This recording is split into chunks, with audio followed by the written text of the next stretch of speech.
ശബരിമല നിലയ്ക്കലിൽ വ്യോമസേന ഹെലിപ്പാഡിൽ ഇറങ്ങാതെ ആകാശത്തെ 10 സെക്കൻഡ് നിന്ന ശേഷം മടങ്ങിപ്പോയി. ഹെലികോപ്റ്ററിന്റെ വരവിനെ കുറിച്ച് പോലീസും അറിഞ്ഞിരുന്നില്ല. വിവരങ്ങളുമായി ഗൂഗിൾ രമേശ് ശരിയാണ്. ഗൂഗിൾ, എന്താണ് സംഭവിച്ചത്?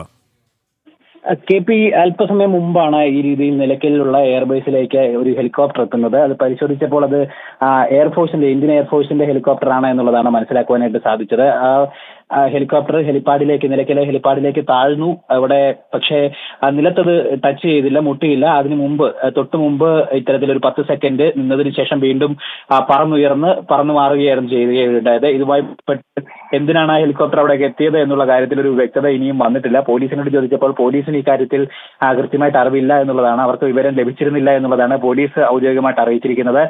ZP-5151 എന്ന പേരിലുള്ള ഹെലികോപ്റ്ററാണ് നിലയ്ക്കലിൽ വന്നത്. എന്ത് കാര്യത്തിനാണ് അവരവിടെ വന്നത് എന്നുള്ള കാര്യത്തിൽ ഇപ്പോഴും ഒരു അവ്യക്തത തുടരുകയാണ്. എന്തായാലും വരുന്ന മണിക്കൂറുകളിൽ ഇതുമായി ബന്ധപ്പെട്ട് കൂടുതൽ വിശദീകരണം എയർഫോഴ്സിന്റെയും അല്ലെങ്കിൽ മറ്റ് സേനാ വിഭാഗങ്ങളുടെ ഭാഗത്തു നിന്ന് ലഭിക്കുമെന്നുള്ളതാണ് നമുക്ക് മനസ്സിലാക്കുവാനായിട്ട് സാധിക്കുന്നത്. എന്തായാലും ഈ ഘട്ടത്തിൽ ഇതുമായി ബന്ധപ്പെട്ട് എന്തിനാണ് വന്നതെന്നോ എവിടെ നിന്നാണ് വന്നതെന്നോ എങ്ങോട്ടേക്കാണ് പോയതെന്നോ സംബന്ധിച്ചിട്ടുള്ള കൂടുതൽ വിവരങ്ങൾ നമുക്ക് ലഭ്യമായിട്ടില്ല. K P